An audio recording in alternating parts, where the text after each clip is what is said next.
You often don't see the big picture, my friend, and you don't always know the weight others carry or the battles they fight.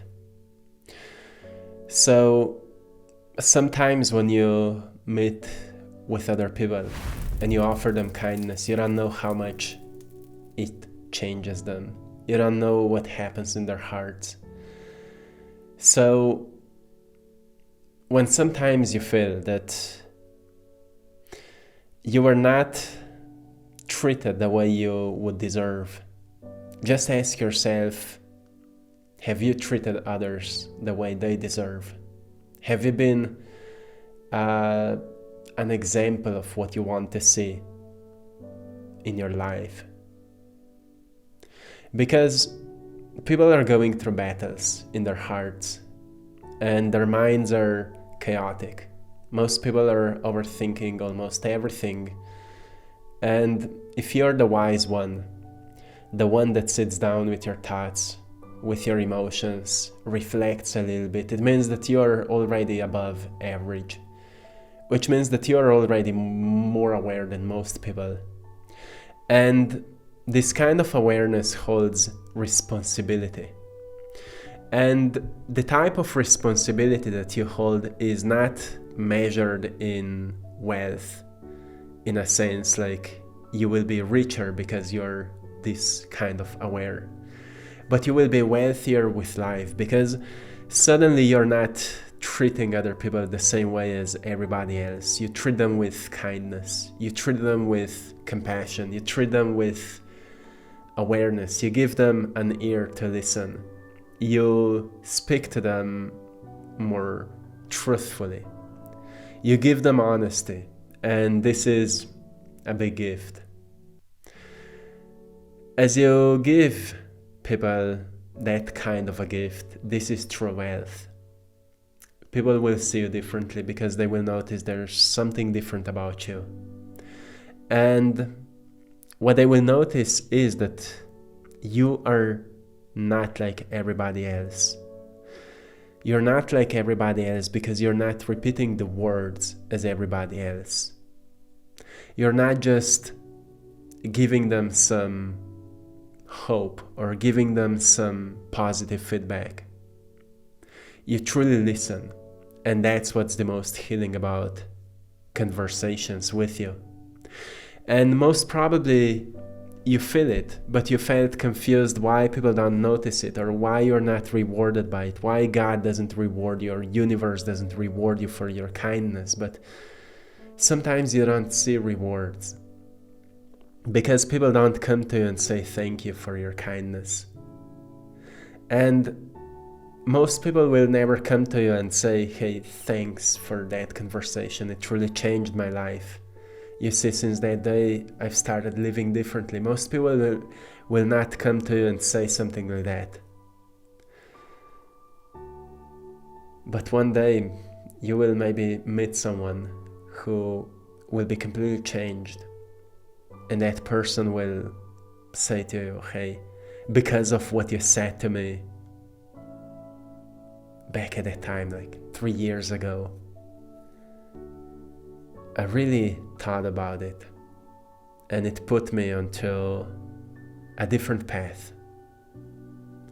I've started changing many things in my life, and I've noticed how unsatisfied I was, how sad I was, how limited I felt, how much I was lacking aliveness, and those kind words of you, well, it changed me. And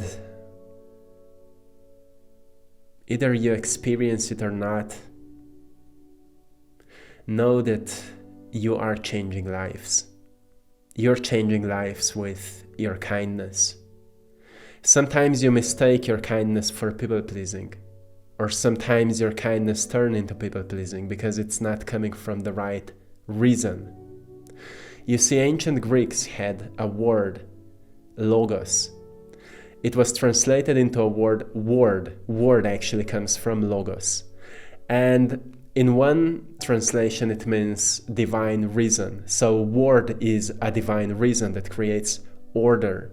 In other words, logos create a cosmic order that creates reality. So when you're speaking words, you need to ask yourself, what kind of reason guides your words? What kind of reason guides your language? Is it a human reason, like being irrational, being emotional, or is it a divine reason, like you're almost like channeling a message for that special person and just speaking out what needs to be said? Because there are always two ways you can treat each moment. One is to treat it humanly, to follow your human reason, which is a good thing. Like, you need self-care, you need to take care of your environment, you need to protect yourself sometimes, and all of this.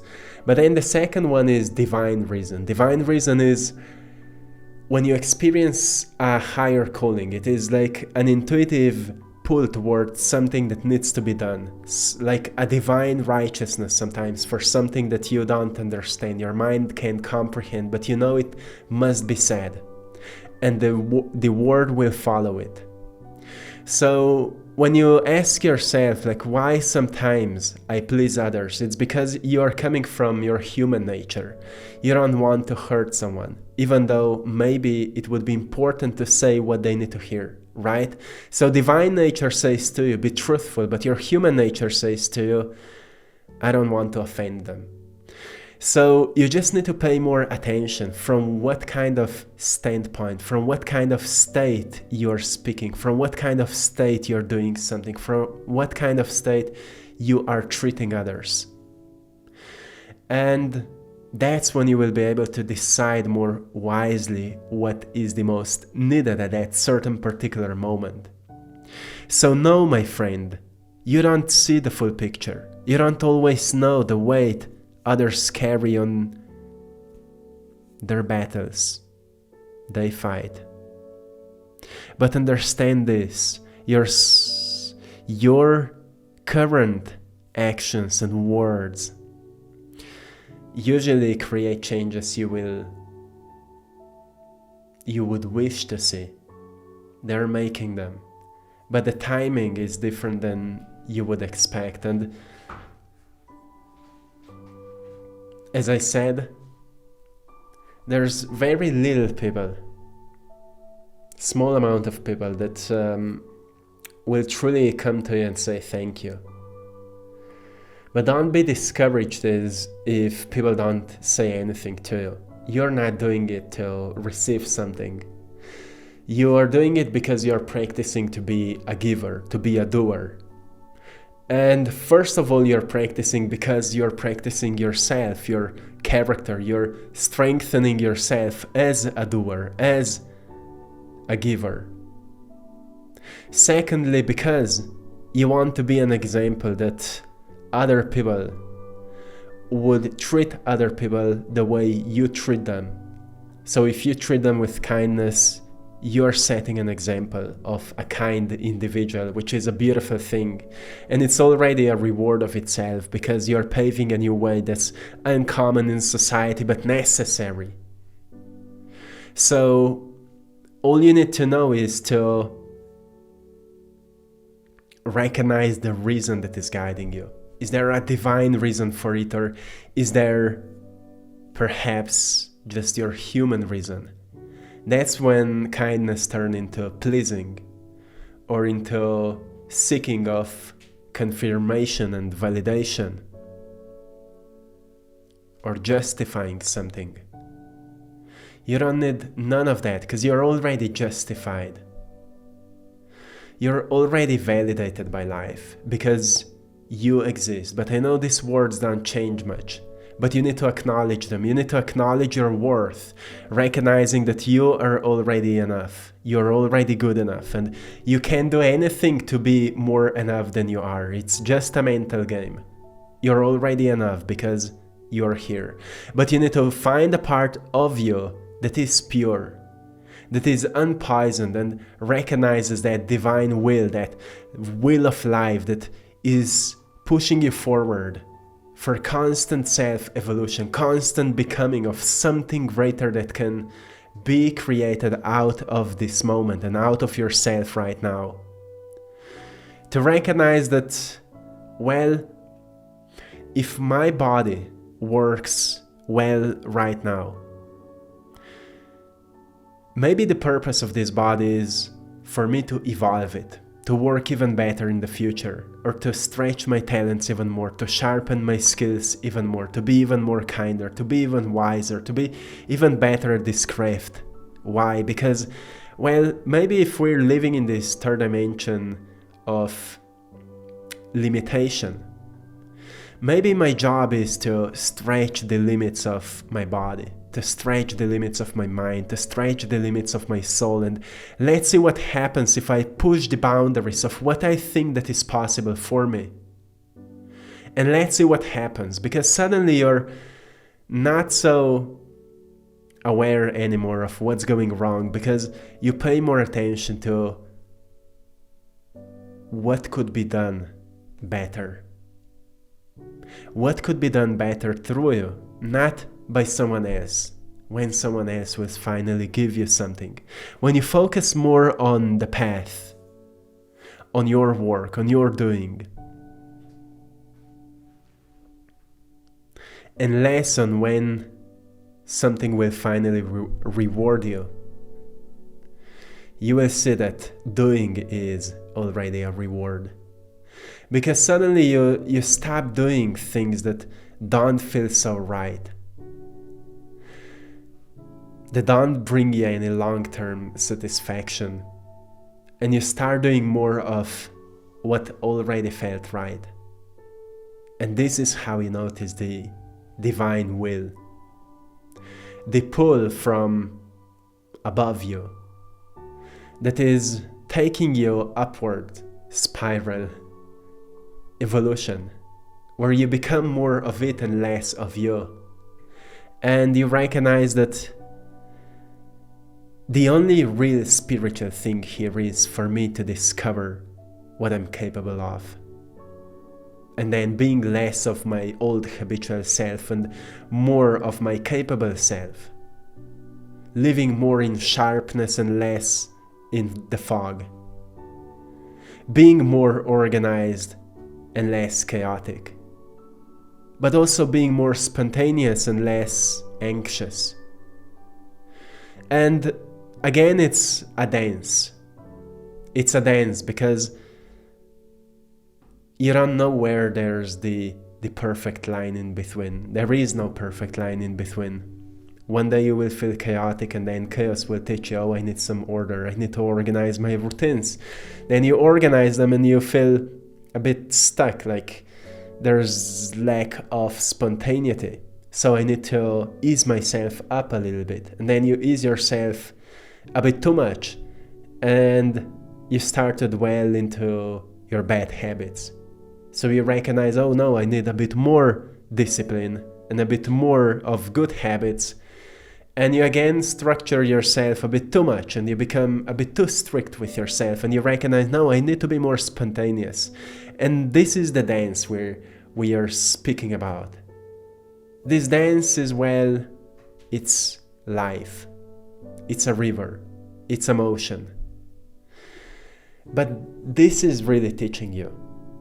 This dance is teaching you how to be a perfect human being, which is a human being who's constantly in a process of becoming something new. This is the only perfection you will ever experience. A need for constantly becoming something new, being renewed, being refreshed. And that's why kindness is so important, because kindness is renewing. It's a renewing force in society, because it's not coming out of resentment. It's not coming out of frustration. It's not coming out of anger that may come out of insignificance. It's a fresh energy that comes out of the heart. And if the heart is the compass that takes you forward in life, then shouldn't it be the great force to follow? Yeah, maybe it would be, right? But it still sounds too poetic to be true. So you need to ask yourself where there's the the middle line between poetry and structure. And maybe it's your mind that will find it. Maybe I'm the poet that guides you to dance, to be free.